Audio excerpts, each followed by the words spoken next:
Picture this. It's 2 a.m. The ocean is pitch black. Somewhere in the Arabian Sea, the world's most expensive warship is being stalked. Not by another navy, not by submarines, but by something that costs less than a luxury car. And America's response? They launched a fighter jet worth more than $100 million. Sounds crazy, right? But what happened on February 3, 2026, wasn't just about shooting down a drone. It was a message. A calculated move in a deadly chess game, playing out in one of the most dangerous waterways on Earth.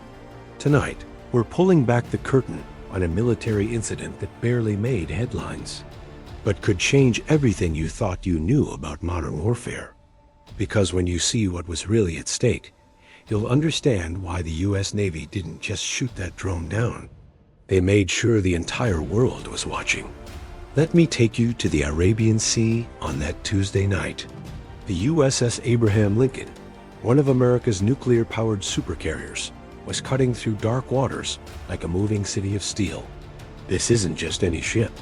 This is 1,100 feet of American military might carrying 5,000 personnel and enough firepower to level a small country. But here's what makes this moment terrifying. The Abraham Lincoln wasn't on a casual patrol. She was heading toward the Strait of Hormuz.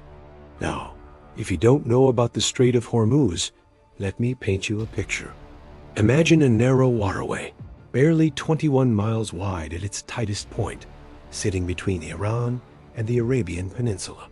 Doesn't sound like much, right? Wrong. 20% of the world's oil passes through that strait every single day. It's the economic jugular of the planet. And Iran? They've got their hand on the knife. The Lincoln wasn't just sailing through international waters. She was entering a kill zone. At approximately 500 nautical miles from Iran's southern coastline, something changed.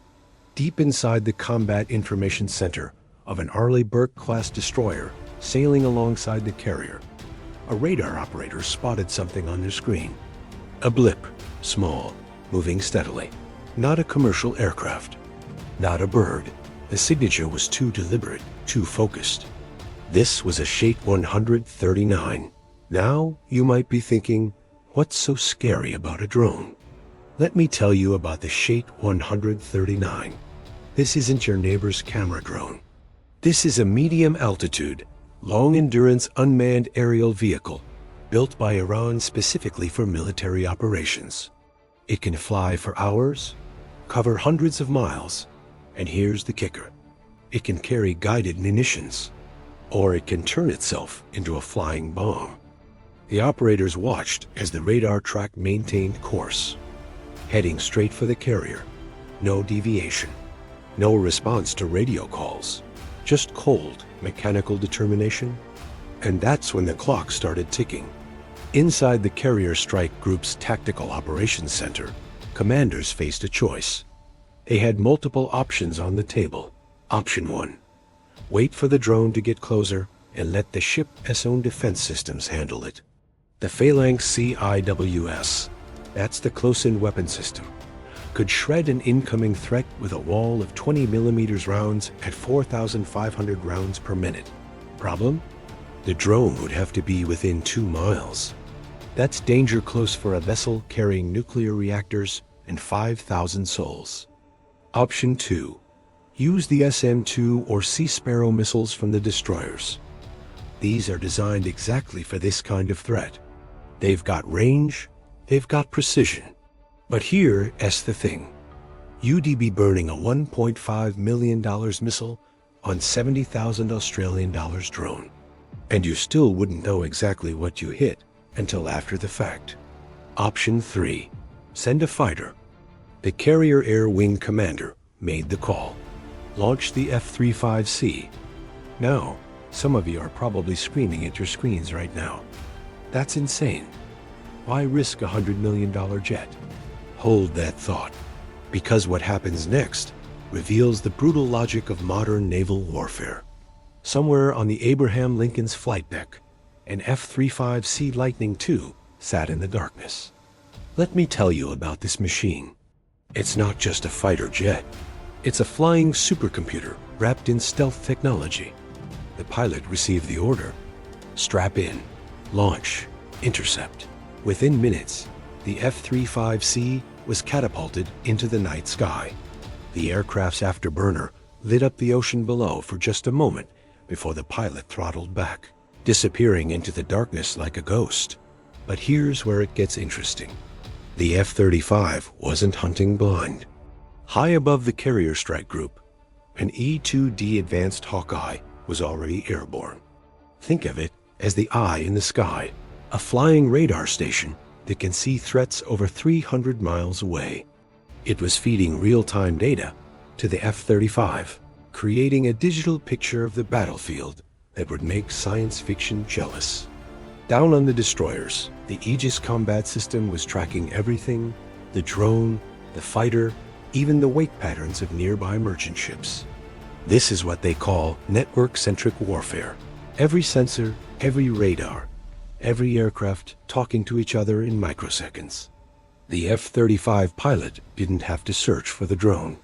The drone's location was projected directly onto the helmet-mounted display inside the cockpit. The pilot could literally see through the aircraft, with the drone's position, speed, altitude, and trajectory overlaid on their field of vision. It's like having X-ray vision, except it's real, and it's terrifying. The F-35C closed the distance. 50 miles, 40, 30. The pilot stayed high, using the aircraft's advanced sensors to track the Shahed-139 without ever being detected. This is what stealth really means. It's not invisibility. It's dominance. The drone had no idea death was approaching from above. At 20 miles out, the pilot got visual confirmation. There it was, a dark silhouette against the starlit ocean, flying straight and level toward the carrier like a programmed missile. The rules of engagement were clear: hostile intent, no response to warnings, threat to a high-value unit. All boxes checked. The pilot maneuvered into position, lining up the shot with surgical precision. What happened next lasted maybe 3 seconds. The pilot selected the EIM-9X Sidewinder air-to-air missile. This isn't your grandfather's heat seeker. The 9X can turn at angles that would rip other missiles apart. It can lock onto a target and track it even after launch, making corrections mid-flight with computer-guided accuracy. Launch authorization came through. The pilot squeezed the trigger. A flash, a roar. The Sidewinder leaped off the rail, motor igniting as it accelerated to over twice the speed of sound. The missile's infrared seeker locked onto the drone's heat signature, probably from its engine or electronic systems. The Shahed-139 never stood a chance. The Sidewinder's proximity fuse detected the target and detonated. A cloud of shrapnel tore through the drone's airframe, shredding control surfaces, electronics, everything. The UAV tumbled out of the sky and hit the ocean in pieces. The pilot performed a battle damage assessment pass, confirmed the splash, and turned back toward the carrier. Mission complete. Threat eliminated. No damage to U.S. forces. Total engagement time? Less than 8 minutes from detection to destruction. Now, here's where the internet exploded. Within hours, the story leaked. And immediately, armchair generals around the world started asking the obvious question. Why would you use a $100 million jet and a $400,000 missile to kill a $70,000 drone? That's the worst trade deal in military history. On the surface, it sounds ridiculous. It's like hiring a Formula One race car to chase down a bicycle. It's overkill. It's wasteful. Except it's not. And here's why. Naval commanders live by a principle called defense in depth. The idea is simple. Never let a threat get close to what you're protecting. Every defensive layer should engage as far out as possible. Think about it like this. If you're protecting a castle, you don't wait for the enemy to reach your walls before you fight back. You meet them in the fields. You engage them at the river. You make sure that even if they break through your first line, you've got second and third lines waiting. The carrier strike group has multiple defensive rings. Ring 1, 50 to 100 plus miles out. Fighter aircraft like the F-35C. This is where you want to stop threats. Way out, where you have time, space, and options. Ring 2, long-range ship-based missiles like the SM-2 or SM-6. These are your medium-range interceptors. Ring 3, shorter-range missiles like the Sea Sparrow. You're getting nervous now because the threat is approaching. Ring 4, close-in weapon systems like the Phalanx. This is panic time. If you're relying on this layer, something has already gone wrong. By using the F-35C, the Navy engaged in Ring 1.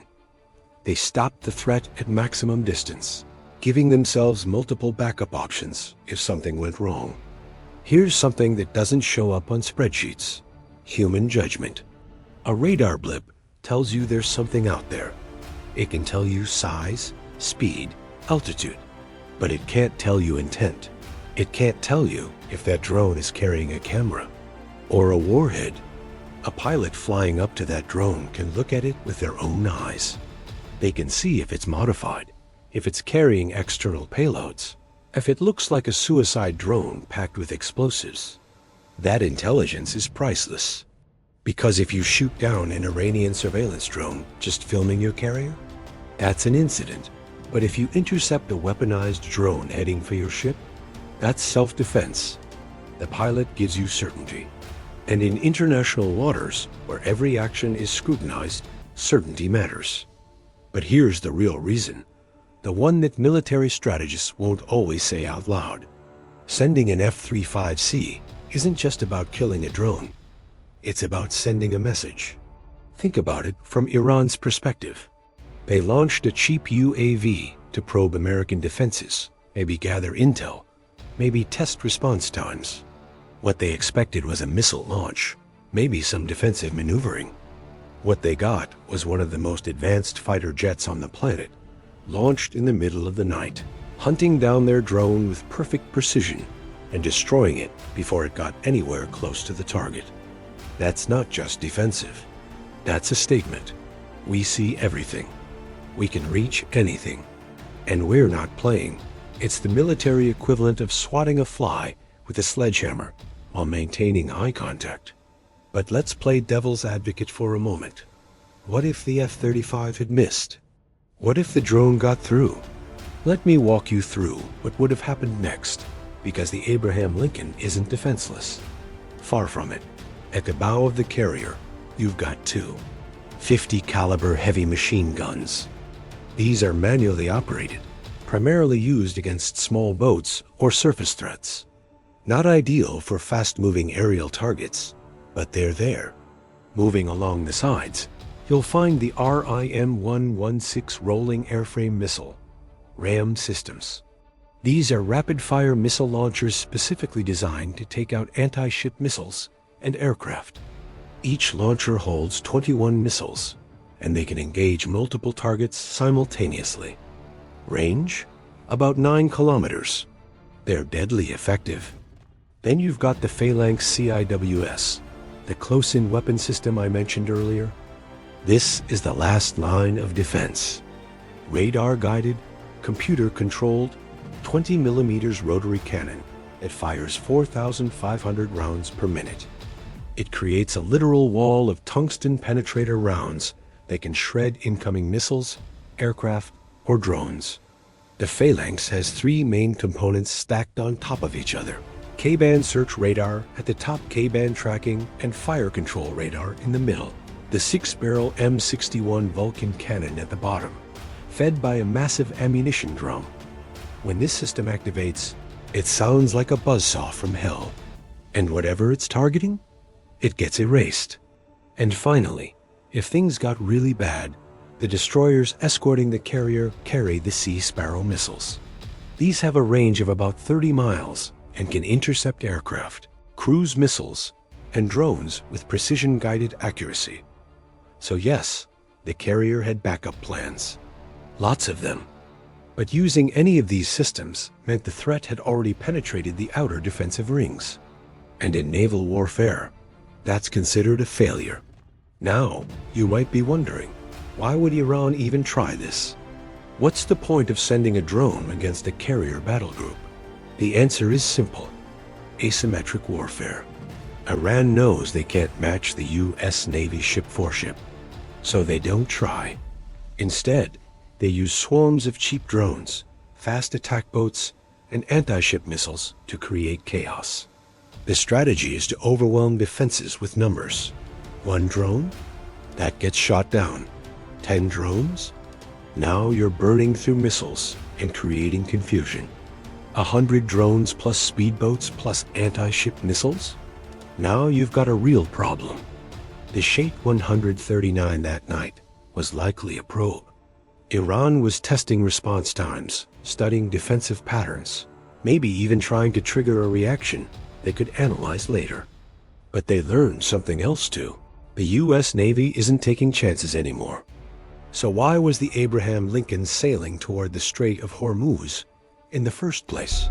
What is so important about this narrow stretch of water that the U.S. would risk its most valuable naval assets? The answer goes way deeper than oil. Yes, 20% of global petroleum passes through Hormuz daily. Yes, closing the strait would trigger an economic catastrophe. But there's something else happening beneath the surface. Intelligence reports suggest that Iran has been reinforcing its underground nuclear facilities. Not just reinforcing, completely upgrading with deeper bunkers, thicker concrete, and redundant tunnel systems. The kind of upgrades that say, we're preparing for an attack. And that brings us to the elephant in the room, Operation Midnight Hammer. Let me take you back to what happened before this carrier deployment. The U.S. launched one of the most sophisticated airstrikes in modern history. 6 B-2 Spirit stealth bombers, each loaded with GBU-57 massive ordnance penetrators, the heaviest bunker buster bombs in the American arsenal. These aren't normal bombs. Each one weighs 30,000 pounds and can penetrate 200 feet of reinforced concrete before detonating. The targets? Iran's nuclear facilities at Fordo, Natanz, and Isfahan. Fordo is especially significant. It's built inside a mountain. The entire facility is buried under hundreds of feet of rock and concrete, specifically designed to survive conventional airstrikes. But the B-2 South didn't just drop bombs on top of the mountain. They executed a technique called double tapping. First bomber drops a GBU-57. It slams into the mountain, punching through the reinforced blast doors and creating a massive crater. Seconds later, the second bomber drops its payload directly into that same crater. The second bomb travels vastly deeper before detonating, creating a shockwave that doesn't just damage the facility, it collapses the mountain from the inside. Simultaneously, Navy submarines launched over 30 cruise missiles at the Isfahan nuclear site, creating a coordinated assault from air and sea. The strikes were devastating. Satellite imagery confirmed massive damage to tunnel entrances, above-ground infrastructure, and support facilities. But here's the problem. The nuclear material disappeared. Days before the strikes, satellite surveillance detected unusual activity at Fordo. A convoy of 16 cargo trucks appeared at the main tunnel entrance. This had never been observed before. The trucks sat there for hours, then most of them vanished. The next day, a few trucks were spotted about a kilometer away. Bulldozers and heavy equipment were seen sealing tunnel entrances. Iran had moved the enriched uranium. According to the International Atomic Energy Agency, approximately 400 kilograms of 60% enriched uranium, the core of Iran's nuclear program, was relocated to an undisclosed location before the bombs fell. That's weapons-grade material, enough to build multiple nuclear devices. And now, nobody knows where it is. U.S. defense intelligence estimates suggest several possibilities. Option 1, the Isfahan nuclear complex. Parts of this facility remain intact, with underground tunnels that survived the strikes. Option 2, Natanz. Despite damage, this site has extensive underground infrastructure and a history of covert construction. Option 3. Parchin Military Base, known for underground bunkers and weapons development facilities. It's been on watch lists for years. Option 4. Unknown sites, secret bunkers, dispersed storage facilities, locations that haven't been identified yet. Iran learned from North Korea's playbook: distribute, hide, and bury deeper. And that's why the Abraham Lincoln is there. The carrier isn't just protecting oil shipments. It's establishing a no-fly zone. It's providing airborne surveillance 24/7. It's making sure that if a second strike is needed, American aircraft have the support they need to reach those targets. Because here's the brutal truth. Those B-2 strikes didn't end the program. They delayed it. Intelligence estimates suggest Iran's nuclear ambitions were set back by only a few months. Not years, months. And if Iran restarts enrichment at hidden sites, the U.S. needs to know immediately. That requires constant surveillance, rapid response capabilities, and the ability to strike anywhere, anytime. That's why a $100 million fighter jet hunted a $70,000 drone. Because that drone wasn't just a drone. It was part of a much larger game. Now, leaked intelligence suggests the U.S. military has contingency plans for a second strike. But this one would be different. Operation Midnight Hammer targeted nuclear facilities. The second strike would target the regime itself. Here's how it would unfold. Phase 1. Cyber blackout. Before the first bomb drops, U.S. Cyber Command would launch coordinated attacks on Iran's power grid, communication networks, and air defense systems. The goal isn't permanent damage, it's temporary blindness. Just long enough for bombers to slip through. Phase 2. Space dominance. American military satellites would be repositioned to provide real-time surveillance over every known Iranian military installation. GPS jamming would begin, disrupting Iranian navigation and missile guidance systems. Phase 3. The bunker busters return. The B-2 Spirits would fly again, but this time with updated targeting data based on post-strike intelligence. Any new bunkers, any relocated facilities, any tunnel systems that survived the first strike, all marked for destruction. But it wouldn't just be nuclear sites this time. Phase 4. Decapitation strikes from the Persian Gulf. Guided missile submarines like the USS Georgia would launch salvos of Tomahawk cruise missiles. But the targets wouldn't be factories or reactors. They'd be command centers, Revolutionary Guard barracks, intelligence headquarters. The goal? Sever the chain of command, make it impossible for Iran's leadership to coordinate a response. Phase 5.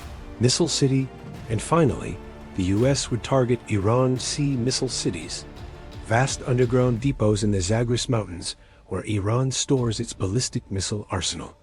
These aren't small facilities.